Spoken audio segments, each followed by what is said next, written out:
ओम श्री रामेश्वर महादेवाय नमः। ओम श्री रामेश्वर महादेवाय नमः।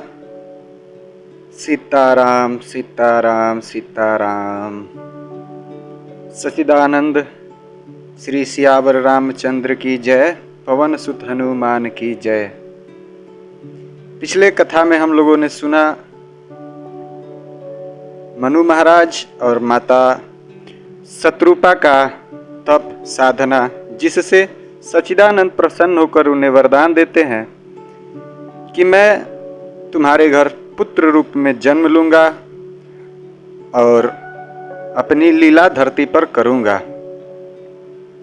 उसके बाद से आप लोगों ने सुना कि भानु प्रताप और उसका भाई रावण और कुंभकर्ण बनते हैं और भानु प्रताप का मंत्री विभीषण जी बनता है और ब्रह्मा जी कैसे कैसे उन्हें आशीर्वाद देते हैं। अब लंका और रावण का कुछ आज वर्णन होगा। गिरि त्रिकूट एक सिंधु मझारी, विधि निर्मित दुर्गम अति भारी। सोई मैं दानव बहुरी संवारा, कनक रचित मणि भवन अपारा। समुद्र के बीच में त्रिकुट नामक पर्वत पर ब्रह्मा जी का बनाया हुआ एक बड़ा भारी किला था। महान मायावी और निपुण कारीगर दानों ने उसको फिर से सजा दिया। उसमें मड़ियों से जड़े हुए सोने के अनगिनत महल थे। जैसी नागकुल के रहने वाली पताल लोक में भोगावतीपुरी है और इंद्र के रहने के लिए स्वर्ग लोक में जो अमरावतीपुरी है, उनसे भी अधिक सुंदर और बांका वह दुर्ग था। जगत में उसका नाम लंका प्रसिद्ध हुआ करता था। उसे चारों ओर से समुद्र की अत्यंत गहरी खाई से घेरे हुए है। उस दुर्ग के मड़ियों से जड़ा हुआ सोने का मजबूत परकोटा था, जिसकी कारीगरी का वर्णन नहीं किया जा सकता।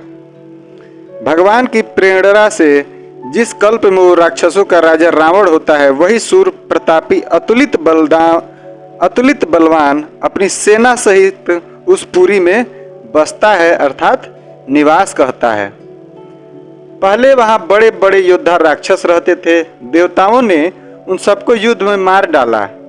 अब इंद्र की प्रेरणा से वहां कुबेर का 1 करोड़ राक्षस यक्ष लोग रहते हैं। रावण को कहीं ऐसी खबर मिली, तब उसने सेना सजाकर किले को जा घेरा। उस बड़े विकट योद्धा और उसकी बड़ी सेना को देखकर यक्ष अपने प्राण लेकर भाग गए। तब रावण ने घूम फिरकर सारा नगर देखा। उसकी स्थान संबंधी चिंता मिट गई और उसे बहुत ही सुख हुआ। उस पुरी को स्वाभाविक ही सुंदर और बाहर वालों के लिए दुर्गम अनुमान करके रावण ने अपना राजधानी वहीं पे कायम की। योग्यता के अनुसार घरों को बांट बांट कर रावण ने सब राक्षसों को सुखी किया। एक बार वह कुबेर पर चढ़ दौड़ा और उससे पुष्पक विमान को जीत कर भी ले आया। फिर उसने जाकर एक बार खिलवाड़ में कैलाश पर्वत को उठा लिया और मानो अपनी भुजाओं का बल तौल कर बहुत सुख पाकर वह वहां से चला आया। सुख, संपत्ति, पुत्र, सेना, सहायक, जय, प्रताप, बल, बुद्धि और बड़ाई, ये सब उसके लिए नित्य नए वैसे ही बढ़ते जाते थे जैसे प्रत्येक लाभ पर लोभ बढ़ता है। अत्यंत बलवान कुंभकर्ण सा उसका भाई था, जिसके जोड़ का योद्धा जगत में पैदा ही नहीं हुआ। वह मदिरा पीकर 6 महीने सोया करता था। उसके जागते ही तीनों लोकों में तहलका मच जाता था। यदि वह प्रतिदिन भोजन करता, तब तो संपूर्ण विश्व शीघ्र ही चौपट अर्थात खाली हो जाता। रणधीर ऐसा था कि जिसका वर्णन नहीं किया जा सकता। लंका में उसके ऐसे असंख्य बलवान वीर थे। मेघनाथ रावण का बड़ा लड़का था, जिसका जगत के योद्धाओं में पहला नंबर था। रण में कोई भी उसका सामना नहीं कर सकता था। स्वर्ग में तो उसके भय से नित्य भगदड़ मची रहती थी। इसके अतिरिक्त दुर्मुख, अकंपन, वज्रदंत, धूमकेतु और अतिकाय जैसे अनेक योद्धा थे, जो अकेले ही सारे जगत को जीत सकते थे। सभी राक्षस मनमाना रूप बना सकते थे और आसुरी माया भी जानते थे। उनके दया धर्म स्वप्न में भी नहीं था। एक बार सभा में बैठे हुए रावण ने अपने अगणित परिवार को देखा। पुत्र, पौत्र, कुटुंबी और सेवक ढेर के ढेर थे, बहुत सारे थे। राक्षसों की जातियों को तो कोई गिन ही नहीं सकता। अपनी सेना को देखकर स्वभाव से ही अभिमानी रावण क्रोध और गर्व में सुनी हुई वाणी बोला। क्या बोला? सुनहु सकल रजनीचर जूथा, हमरे बैरी विबुध बरूथा, ते सन्मुख नहीं करहि लड़ाई, देखी सबल रिपु जाहि पराई। हे समस्त राक्षसों के दलों सुनो, देवता गण हमारे शत्रु हैं। वे सामने आकर युद्ध नहीं करते, बलवान शत्रु को देखकर भाग भी जाते हैं। उनका मरण एक ही उपाय से हो सकता है, मैं समझाकर कहता हूँ, अब उसे सुनो। उनके बल को बढ़ाने वाले ब्राह्मण भोजन, यज्ञ, हवन और श्राद्ध, इन सब में जाकर तुम बाधा डालो।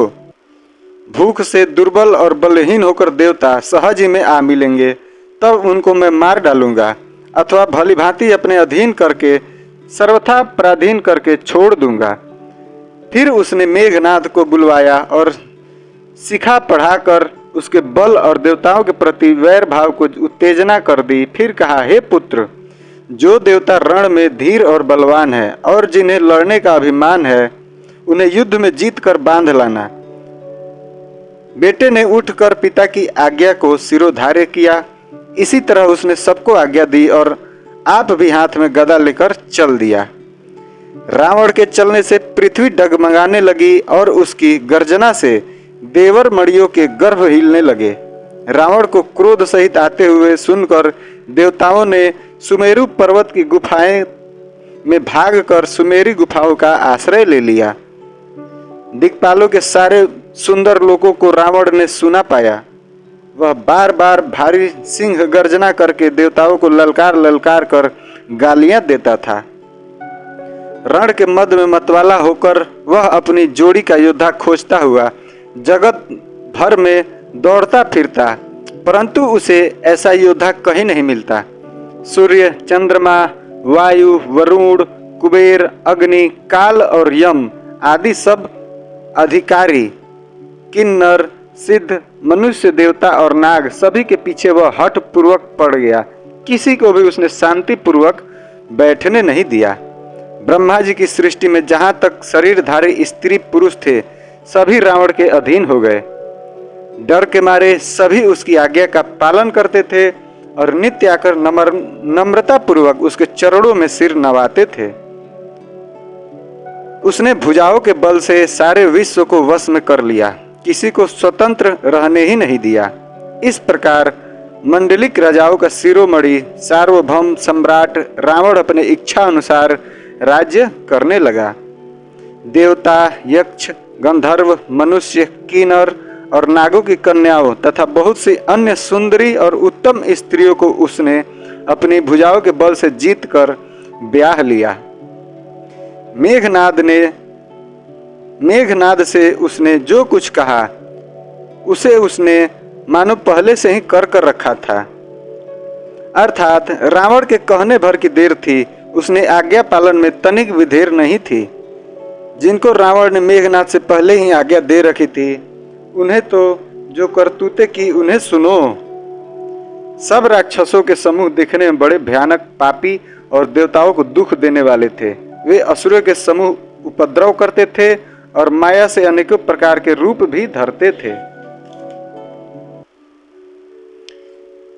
जिस प्रकार धर्म की जड़ कटे, वे सब वही वेद विरुद्ध काम करते थे। जिस जिस स्थानों में वे गौ और ब्राह्मणों को पाते थे, उसी नगर, गांव और पूर्वे में आग लगा दिया करते थे।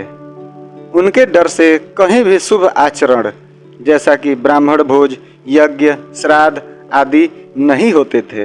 देवता, ब्राह्मण और गुरु को कोई नहीं मानता था। न हरि भक्ति थी, न यज्ञ, तप और ज्ञान था। वेद और पुराण तो स्वप्न में भी सुनने को नहीं मिलते थे। जप, योग, वैराग्य, तप तथा यज्ञ में देवताओं के भाग पाने की बात रावण कहीं कानों से सुन पाता तो उसी समय स्वयं उठ दौड़ता, कुछ भी रहने नहीं पाता। वह सबको पकड़ पकड़ कर विध्वंस कर डालता था। संसार में ऐसा भ्रष्ट आचरण फैल गया कि धर्म तो कानों में भी सुनने में नहीं आता था। जो कोई वेद और पुराण कहता उसको बहुत तरह से त्रास देता और देश से निकाल देता था। राक्षस लोग जो घोर अत्याचार करते थे उसका वर्णन नहीं किया जा सकता। हिंसा पर ही जिनकी प्रीति है उनके पापों का क्या ठिकाना। पराये धन और पराई स्त्री पर मन चलाने वाले दुष्ट चोर और जुआरी बहुत बढ़ गए। लोग माता पिता और देवताओं को नहीं मानते थे। साधुओं की सेवा करना तो दूर रहा, उल्टे उसे सेवा करवाते थे लोग। श्री शिव जी कहते हैं, हे भवानी, जिनके ऐसे आचरण है उन सब प्राणियों को राक्षस ही समझना चाहिए। इस प्रकार धर्म के प्रति लोगों की अतिशय ग्लानि, अरुचि, अनास्था देखकर पृथ्वी अत्यंत भयभीत एवं व्याकुल हो गई। वह सोचने लगी कि पर्वतों, नदियों और समुद्रों का बोझ मुझे इतना भारी नहीं जान पड़ता जितना भारी मुझे एक परद्रोही, दूसरों का अनिष्ट करने वाला लगता है। पृथ्वी सारे धर्मों को विपरीत देख रही है, पर रावण से भयभीत हुई वह कुछ बोल नहीं सकती। अंत में हृदय में सोच विचार कर गौ का रूप धारण कर धरती माता वहां गई जहां सब देवी देवता और मुनि छुपे हुए थे।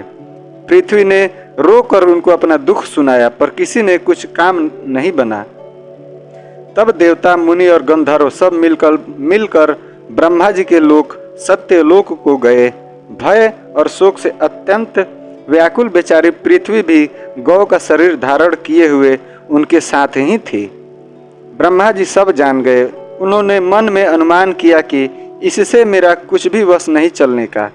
तब उन्होंने पृथ्वी से कहा कि जिसकी तू दासी है वही अविनाशी हमारा और तुम्हारा दोनों का सहायक है।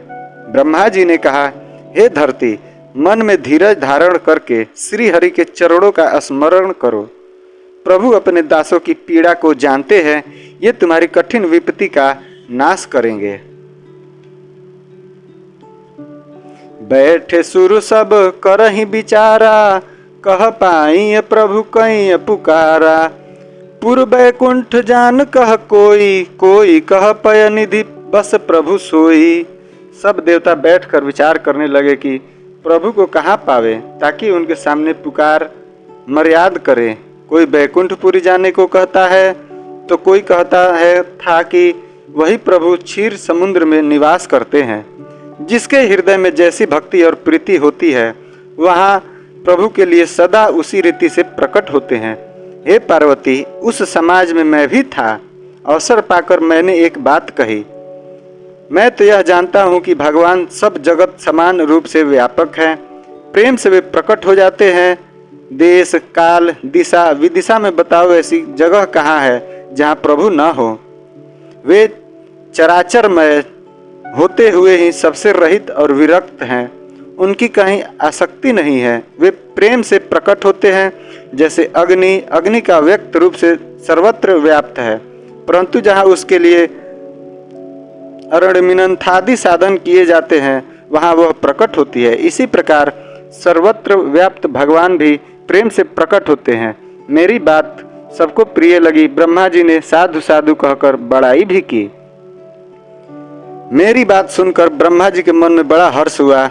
उनका तन पुलकित हो गया और नेत्रों से प्रेम के आंसू बहने लगे। तब वे धीर बुद्धि ब्रह्मा जी सावधान होकर हाथ जोड़कर स्तुति करने लगे। हे देवताओं के स्वामी, सेवकों को सुख देने वाले, शरणागत की रक्षा करने वाले भगवान, आपकी जय हो, आपकी जय हो।